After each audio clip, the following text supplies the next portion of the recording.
Hi, everyone, and welcome to the final episode for this season and 2020 of King Arthur and the Lady of the Lake. My name is Michael Laurier, and this is, as usual, my beautiful co-host, Helen Glover. Hi, Helen. Hi. It is raining cats and dogs here at the moment, so I'm not sure whether you can hear it across the airways, but I'm raising my voice a bit today because we are being blessed by the gods of water. So, yeah, so you can probably hear the storm overhead. I can hear it. I can hear the rain, and no cats or dogs are being harmed during the recording of this video. So just want to let everybody know out there, animal lovers.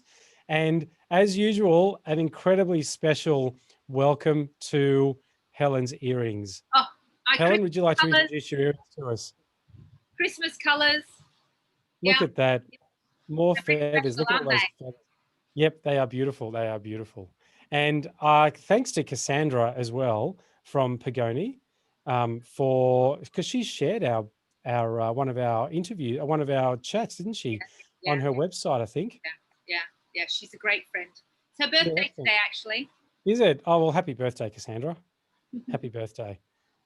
Very good. So today's episode, we received so many questions in response to our shout out for some questions that we couldn't answer all of them. So we might get to them at some point in the second season in 2021. But what we've done is we've picked out 4 questions that we believe are really connected with the discussions that Helen and I have had over the last however many episodes we've done this year. And some of these questions were also duplicated. So we thought these were the best ones to sort of bring out for this final episode. So Helen, I might hand it over to you. We've got 4 questions. We will spend probably 10 minutes or so on each. We'll see how we go. Yeah. But like all of our other discussions, they tend to go on and on for ages because we talk about so much. This one is the epitome really of everything that we do. And the question was simply, what is shadow? What are you talking about when you talk about shadow? And I suppose it's funny, isn't it, when you work around what we're doing, you don't realize that we're talking about something that people might not have even got a solid meaning on. Yep. So my response to that is that the shadow is the darker side of the personality. So we have the light and we have the dark. And so for me, my definition is really, it's the stuff that we don't really want to look at, that's hidden away. It's in the shadows. It's the part of ourselves we don't want to really acknowledge exists. And it's really only by working with that we can truly become whole, because half of ourselves we're almost denying. And Jordan Peterson talks a lot about this as well, doesn't he, Michael? He certainly does. But this all originated, the concept and the idea of the shadow part of us all originated with Carl Jung back in the early part of last century when he started talking about this. And a lot of his work in psychology was around the shadow. And he really defined the shadow as exactly what you said, Helen, and also the parts of us that we seek to avoid and deny and suppress, that, as you said, we don't want to face, and they're just difficult, and they bring parts of our personality to our awareness that we would rather not acknowledge. So for a lot of us, that's the aggression and the potential for violence, and, hate and resentment and all of this stuff. So if we just think about very simple things that we all have experienced or do experience in life and in our own minds, one of the biggest things is resentment. And resentment is one of those things that we don't often express to somebody else. So if we're resentful with it towards our partner, for instance, for something, it usually comes out in an argument, and we're not even really conscious of what that particular thing is that we're resentful of or for. We just know that we're resentful, and there's a real underlying feeling of that projects outwards in a moment of stress or a heightened emotion. And it's usually expressed unconsciously. In fact, the shadow is unconscious, so it's always expressed unconsciously. And we get angry at somebody for something that they've done or maybe haven't done, possibly more angry than what is appropriate, because there's all this unconscious stuff in the shadow bubbling under the surface that we're not aware of. And the unconscious mind and the shadow, by definition, is that which we're not aware of, because it's unconscious and Yeah. it sits below our conscious awareness. And so when we start to delve into the depths of the shadow, we realize and become aware, and then have to acknowledge parts of us that we would rather not. And that can be a scary thing, can't it, Helen? Yeah, absolutely. And it's funny because that leads actually into our next question. I actually had a question from somebody that said, if I really look at my shadow and I really delve into that, how do I know that I'm not going to become some level of evil? Like I'm not going to become it. And that was a really interesting, and I went a little bit back and forward with this one because this one was really interesting. And it's exactly right. When Carl Jung discussed this, his whole point was to bring light to the shadow. Yep. And his belief was that you can't fully be your best if you don't know yourself at your worst. And so a lot of the traits that we hide from, that we don't want to acknowledge, that we do want to keep subconscious, and some of the things that we become more conscious of, we then blame. So we're still keeping it unconscious as to being our level of behavior. Some of those things, if we don't really harness it, we don't get the benefits of that either. So, for example, a lot of the kind of sadnesses that we carry or the anger that we carry, we can bring them to light and we can use that as a form of fighting for justice. We can kind of channel the anger into that. We can use any sadness for compassion and for understanding. And there are so many things that we can bring from shadow that will help us in our day to day. And so, I think the quote from Jordan Peterson, that the person who hasn't looked at their shadow or denies it exists is the most dangerous man of all. And really, that means that we're capable of doing evil acts because we won't acknowledge them as evil. And so we actually look at that. And he also says a dangerous man is a good man, who has the dangerous parts of himself under control. Yes. And really, when we look at some of those aspects of the shadow, which is the propensity for violence and aggression, and which we don't bring out, we don't tend to bring out in the world. And it's interesting because I've been doing some research on a project that I'm working on with someone else, and I've been doing some research around Vikings, and I've been watching this Netflix TV show called Vikings, and it's very, very interesting to see how these, some people might call them barbarians, really, back in the day, because it was like 900 AD. These men and women, there was no shadow there. There was nothing. Everything that they wanted to express, they did. And there was no filter and there was nothing. And it's an interesting transitionary period of time that they were going through, that humanity was, both the Vikings and the English and the French and everybody. They were moving from barbarism and just total, whatever the hell goes, into something a little bit more what we might call civilized now. And what actually happens is that when you go from totally unbound to then finding that you need to control aspects of yourself, that's when the shadow starts to form. Because what you're doing is you're denying parts of yourself, right? And not to say that barbaric behavior or barbarism is a good thing, but it's definitely part of each and every one of us. And not a lot of people want to admit that or acknowledge that, because we each have the capacity and the potential for every type of behavior. And every quality of thought, if you like. And you and I spoke about this in one of our episodes this year, Helen, that everyone has the capability of everything, given the right or wrong set of circumstances, right? And so that includes, and people don't like it when I say this, but that includes rape and murder and violence and just everything, because we have all these parts of ourselves and we don't. And the problem that we face within our psyche and within humanity is that we judge so much of it as being good or bad, when it's all actually just aspects of ourselves. And if we learn to integrate all of that into our psyche and our consciousness, then what we can do, because there may be times when we have to, there may be times when we have to protect our family, and we may have to bring aspects of aggression and violence into that in order to safeguard ourselves and our family, because no one's going to stand there and allow their partner to be beaten to a pulp or their children to be hurt in some way and not defend. And sometimes in defense, we need to attack. And that's part of the shadow that we suppress. And if we suppress that in some way, then what we do is we overdo the expression of aggression and violence and take it to a place where it doesn't need to go. And it becomes less about protection and more about unconsciously lashing out. And so this is why shadow work is so important, but we can lose ourselves in it.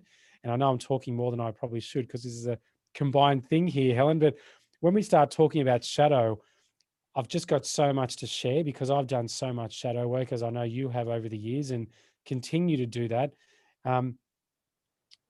And you can easily lose yourself in it, because there's so much that we suppress over the years that when you start to peel back the layers, you find things underneath that you would rather keep hidden. Mm. And it really starts to question your sense of self. It starts to question your place in the world. You start to question whether you're a good person or a bad person. Yeah. Mm. And what's interesting about that as well is that there's the kind of real slight emotions that are also part of the shadow, which is manipulation, blame, guilt, shaming, all of Yep. those kind of things as well. Because, one of the things I find is really interesting and an amazing thing to come out of really looking at that is just responsibility. A lot of shadow work is taking responsibility for the things that you do badly. So, Yep. if you know that you're manipulating a situation, actually, if you're really honest with yourself, that you're taking responsibility for the fact that you've dealt with that in a way that's made a result due to you manipulating it and not being in your truth about it. So, what Yep. shadow work does also is it brings awareness to your true and real behavior. So you can actually see yourself playing it out. So it makes you very aware. So the conscious presence means that you show up to yourself more honestly and therefore better to everyone around you. So shadow work is about then the recognition of who you are and how you behave. So saying, actually, yeah, I probably did do that. Whereas you see a lot in society, people going, no, that's no way, I didn't do that. I know the defense. It wasn't me, it was her. He did that, she did this. And that is actually suppressed shadow. That's the inability to take responsibility for something that you are, able to resolve if you were able to be strong enough to admit that actually I did that really badly. Yep. And also, look, there's so many things I could say which would make you want to do this, but I just need to be honest with you and say the reason I need this to happen is this. So there's no underlying messages that cause guilt. There's no kind of hang-ups put on somebody. There's no judgment of other people, because we also see that within us. And so to really show up without judgment, it means that you identify a part of yourself in them, which makes you a better human to be around. It makes you more understanding. It makes you stronger in your ability to relate to people across the board. Yep. People aren't a threat anymore because you know you are them and they are you. And that's that whole kind of spiritual saying. But it's true once you start to identify that we really do have these capabilities. And the strength in that is then to know that about yourself and make a conscious choice to be better. And that's the gift. And I get what you said about losing yourself in that, but it's almost a necessary journey, a necessary battle that you have to take on. And I think we did an episode on this too, where we said, the battle is not outside anymore, it's within us. Yep. And we have to take on that personal battle to win our own war, so that we can kind of raise the flag on our best selves. Yep. And I think that's really a very important outtake, that it's worth the journey. And of course, you find a guide, like on the hero's journey, you find a guide to take you through so that you don't end up getting stuck and and the, I'm such a terrible person, woe is me, I'm not good Mm, enough, all of mm, that. mm. You kind of keep moving through it, and Yeah, it has incredible power, I think. absolutely. And yeah, I totally agree with you. Finding a guide or somebody who has done the work themselves, walk the path to help you walk your own path. That's absolutely imperative. Mm, When we start doing this kind of work, because it's challenging and it's confronting, but as you said, it's also necessary and it's very rewarding as well, mm, because not only do you develop a deeper sense of self, you also develop lots of other things. Um, you know, uh, Better quality integrity, more compassion, the ability to be able to speak your truth in many ways, which leads into our one of the questions that I got from somebody, which is an interesting one actually, and that is, if I look at my no, that's not it. Hang on, is it worth? I was looking at the other questions. Is it worth risking your relationship to speak your truth within the relationship, right? And so I going might. into the shadow of the relationship. Yeah, that's exactly right. It all kind of flows, doesn't it, in with each other, because what we suppress becomes part of our shadow. And of course, if we're suppressing our truth within our intimate relationship with our partner, then what we're essentially doing is just adding another layer to our shadow. And eventually we'll have to deal with that in some way, won't we? So what we're really doing is just avoiding the inevitable. Mm. As Yep, well, what's interesting about that is when you speak your truth, it's then an invitation to do the work together as a couple. yep, So if that truth then shows up a part of your shadow in the truth, and then it shows up the shadow in the relationship, then you can make decisions from an honest place about what you want to do with that. And yep. if it means the dissolving of a relationship, well, it means that there's no real want to delve deeper and to become more intimate, because Mm, the more you release the judgment, the more you realize that you have the capacity for all of this stuff yourself, the more compassion you hold. And I know as a divorce coach, so many relationships in Western society break down purely based on the fact that nobody even does small compromises anymore. They want what they want and they're not prepared to work with their partners. Whereas in the mm, past, we were a lot more kind of respectful of each other and we cared more about, whereas it's become a lot more, this is what I need, this is what I need, and what about me? yep. And and so there's a dissolving of partnership and relationship because we don't have these abilities to compromise like we did. Whereas when you've been inside your own self to that level, you come up with this level of capacity to love, Mm, and the capacity to love and be loved, which is a very different thing as well. To actually relax to be loved yourself means that you can really delve into these really intimate conversations that ultimately gives you an absolutely incredible relationship. totally. I would totally agree with that. And one of the other really important things to learn around shadow work is that one of the deepest parts of yourself that you can integrate when we talk about shadow work is the ability to release attachment to an outcome or a person, right? And when you learn that non-attachment, which is a Buddhist concept, really, when you learn the value and the beauty of non-attachment, what you can actually do is love without bounds, and you can actually love. That's unconditional love, because otherwise, what we're doing is we're saying, well, I'll love you as long as you behave this way, or you say these certain things, or you treat me in this manner, right? Or we go on this path together. But what non-attachment says is that I'm happy to share this space with you, and I love you for who you're showing up as in this moment, and wherever that leads is okay. And when we start to practice that and understand the nature of duality, and that is that everything, whether it works out the way that we would desire for it to work out or not, is equally possible. And when we come to peace with that, then that's real non-attachment and that's real unconditional love. And Mm. so when we start to do good quality shadow work as a couple, we can possibly step into that place as well. But then even that challenges people, and they say to me, well, if I'm not attached to an outcome, and that what that really means is that I don't care whether the relationship works out or not. And what level of commitment does that show? Because that means I could just be with anyone, right? And it's kind of not like that. It's what it really is bringing from the depths of ourselves the true expression of us in every way, shape, or form, and then either accepting being loved unconditionally from that place and being able to love unconditionally there as well, or knowing that that's not going to be the case. And then you either step into deeper levels of intimacy or you choose to go your own separate ways.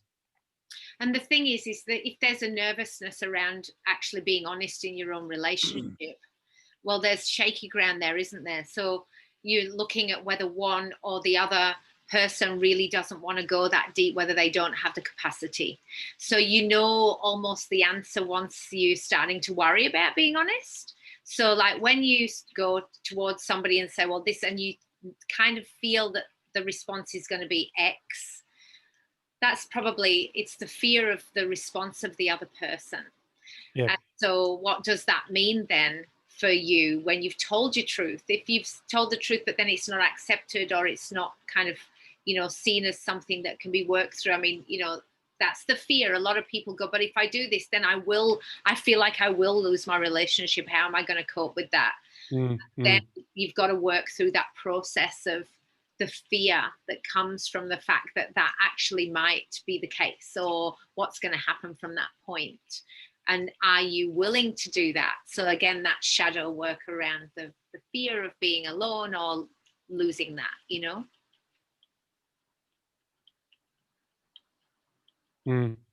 I think the storms you're experiencing over there at the moment of messing around with your internet access, Oh, because you kind really? of broke up a little bit there and your video went funny. But I think I still heard all of that, and I think you're back now, which is good. And the other part, another element to that as well, is that sometimes what may happen is, yes, there could be a fear is how will that person respond, and will that person be willing to do the work? And the other aspect to this as well is, wow, this thing that we have to talk about, this thing that we have to resolve, even though I know my partner will be there in the trenches with me, geez, it's going to be hard. And wow, it could take a while, and it's going to be difficult, and it's going to be challenging, and who knows what the outcome is going to be. And even there's that aspect of it as well, I think. But I would say that it's definitely, if we want to really truly do the shadow work, and we really truly want to have a good quality, intimate, open, transparent relationship with another person, then we have to go to those places. We actually have to do that, don't we? Yeah. And the thing is that everybody deserves that really solid, loving relationship. And I feel that so many people are just in relationships that could function so much better. So many people who I've chatted to, they go, oh, we had this like make or break situation, and now our relationship is amazing, Yep. So they changed the fate of their own relationship by something that they didn't plan, coming and uprooting everything that they knew, and they grew together through it, or they grew apart. But there is that catalyst where you have to trust that this is the love of your life, and you want to go through that process and come out with this deep relationship or not. Yeah, and you have to also trust that whatever the outcome is, it's exactly perfect for who you are, where you are in life, and where you want to be. And if you become the truest, most deepest expression of yourself, internally and externally, then you can't help but attract either the person that you're with at a deeper level, or at some point in the future, someone who is willing to meet you where you are. Yeah, that's right. Because it's a shame to spend your life with somebody that you're not really, just that kind of that's your person. Yep. And to be honest, when I see people in that kind of relationship, I go, oh my god, like it's something that I would really love. I envy that. I always look at that and think, yeah, that's the only way, Mm. is to really really be in that deep loving place, deep intimacy and truth and Yep. honesty, and Agreed. and to be able to trust that whatever comes up you will work through together. um, Mm. and I deal with so much around the picking, just picking, Mm-hmm. and it's Yep. because there's really no love present, Yep. and it is just that picking and just eating away at each other. Mm. All right. Well, I think that's complete. I think the answer to that question is complete, which is good. And the final one that we had was, how do I come to peace with my past and not feel so guilty about it? So this is easy for me. This is an easy answer. But, obviously, I'd love to hear your perspective as well. And the easy answer here for me is, we have to understand that the results that we created before we became consciously aware of our creation, it was all done unconsciously and as such unintentionally. Not to say that we don't take responsibility for what we've created and perhaps some carnage that we might have unconsciously and unintentionally left behind us. But what that is that was like a previous version of yourself that created all of that. And now what you've done is you've actually drawn a line in the sand and you've gone, okay, well, that was the previous versions of me. And now that I'm consciously aware of what I'm doing and where I'm going and the decisions that I'm going to be making, this is now the present and future version of myself. And I will create something very different. And so what you can do for in that moment is, there's lots of little cord cutting rituals and all different things that you can do in that moment to go, all right, well, I cut the cord from that previous version of myself, and release attachment to it all, and guilt and shame and all of those useless emotions, which don't serve us moving forward. And then we consciously create our life and the new version of ourselves moving forward. I've done this a few times, 2 or 3 times over the years, um, because you constantly achieve different levels of awareness. Mm, And so you consciously say, well, this is my new line in the sand, and this is another one. Not to say that you can behave badly your whole life and draw a line in the sand and not take responsibility, but you certainly can disconnect yourself in many ways, energetically, mentally, emotionally, and even physically, from previous versions of yourselves that created undesirable outcomes in life, and create something new intentionally. What mm. would you say to that, Helen? Yeah, I think this is a really interesting question, because one of the things about this is, I call it the double recovery. So we go through difficulty and we go through situations where we don't behave well purely based on what we know at that time. And then we also need to recover from what we did from where we were at that time. And then we Yep. do something else terrible because we felt guilty about that. And so then we keep building these kind of double recoveries. And so it's Oh almost my like, God, Helen, that just sounds overwhelming. yeah, it is, right? And It so, is. It is definitely. Yeah. yeah, every time we don't heal from something that we've done that we Mm. feel bad about, we make the same kind of decisions and the similar mistakes again and again. And so we build on the guilt and shame, thinking Yep. then that we buy into the fact that that's us and that's our story. And that becomes then our excuse. I do Mhm. this because I always do this. And oh, look, I went and saw a doctor once and they said I have a propensity to do that. Or this is just, This that's is how just who I am. this This is, is just yeah. who I am. And Yep. it's kind of like, is it though really? There comes a point where um, actually accepting and deciding to look at what was uncomfortable and sitting in the discomfort, which is something we don't do well. We Mm. just want to go on our phone, we want to watch TV, we want to go and have a drink. We do all of the behaviors to make us avoid really looking at that. But you need to sit in the discomfort of your own behavior Mm. and then look at, yeah, I did do that, which again is the shadow of the behavior, and then decide to not do that anymore. Yep. Decide that you're going to be better than that, that you're going to forgive yourself, that you're going to move on, that you're going to change your own outcome. But it has to be a decision, has to be a conscious decision where you take responsibility that that's actually not who you want to be. It's like an alcoholic. They hit the rock bottom one day and they go and they say, I'm an alcoholic. And it's all in everybody that I've spoke to about alcoholism says the admission of it means you're on your way, you know, because people who've got a drink problem or a drug problem, they don't, you'll say you've got this and they go, no, I don't. No, I don't. Even though they're literally raiding your house to find money for drugs, they don't have a problem. You're the one with the problem. And that is just an advanced kind of extreme case of what we do all the time when we're behaving badly. We deny it, we defend, and we blame. And deep down in the middle of the night when you're in your own bed, you know, when there's nobody else around, that you didn't do that well and actually you're a pretty shitty person.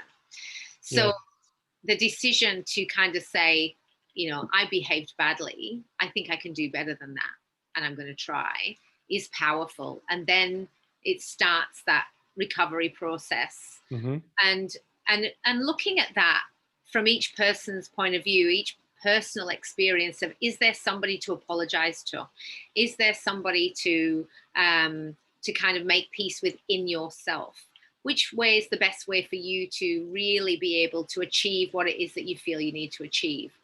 But then after all said and done, the recovery that is ongoing is in the self-forgiveness.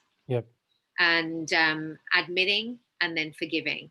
And therefore then building self-compassion, which we've talked about a number of times. The compassion to then be able to be human and not always do everything well. But then when you're looking at a situation where that old story is that you may do it badly and then feel terrible when you've walked out of the room, that you stop yourself.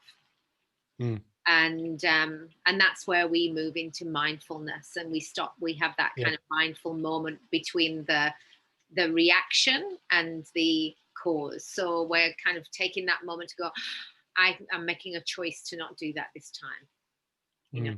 And if you have had traits that have caused disruption and angst in your life, that was you trying to cope the very best you could, and you have to just love yourself out of that patterning. And we behave, you know, I think there's elements of what both of us said in the answer to that question that people could combine. And it's like, and I love what you said. I love what you said there about it's almost like a double process. What did you call it again? Double recovery. Yeah. So you're recovering from the guilt and the shame, and you're recovering. Yeah, right. Okay. That's awesome. I actually love that. So in that, and you touched on this, you talked about compassion and forgiveness, self-compassion for what we've done, I guess, forgiveness for who we became, and then creating a different version of ourselves moving forward. And I touch on this all the time in divorce again with that it's the double recovery. So I say to people, if you behave really, really badly in your divorce because you're hurt, it causes like a double recovery, because you don't just have to get over the marriage, but then you have to get over the divorce. And so the divorce pain and anguish can go on for this extended period, because you're kind of creating more trauma. And so it's a double recovery. And in that, there's children who maybe didn't realize the difficulty of the marriage, but they are actually drawn into that second battle. So it's really interesting to try and stop kind of, you know, that double trauma. Beautiful, Helen. That's fantastic. I think they were really good quality, insightful answers to the questions that we received. And I think there was a few answers there as well that would have applied to a couple of the other questions. Absolutely. So absolutely. Would have been. Because we tried to sort of keep these episodes to, you know, sort of kind of bite-sized lengths as much as possible, because both you and I could talk about these topics for hours on end, each one of them, couldn't we? And delve so deeply and get into such. It's almost like we get into. We dive deep into this hole, and then we go, oh, there's another one. Let's go over there and we'll see what's over there. And then there's another one. And so we have to kind of bring this in sometimes, don't we, you and I? Because we can talk about things for ages. Yeah. All right, so that wraps up the final episode for King Arthur and the Lady of the Lake for 2020 and the first season. Merry Christmas to everybody, absolutely, and a happy new year as well. And we hope that 2021 is amazing for you and that you didn't suffer too much through 2020, given everything that's happening or has happened during the year. And we will look forward to seeing you next year. When are we going to restart, Helen? Sometime in January. I'm sure. Sometime in January, you'll see us. We're just going to be casual about it all. And we'll see you at some point in January for our first episode of King Arthur and the Lady of the Lake for season 2. Won't we? Wonderful. That'd be great. I'm excited. Thank you, Michael. It's been Thank you, Helen. this year. Definitely. Me too. I've really enjoyed our conversations, and I look forward to taking them all to a different length. more depth, if there's such a thing as more depth, and more expansive conversations as well in 2021. Awesome. Take care, everyone, and we'll see you in January.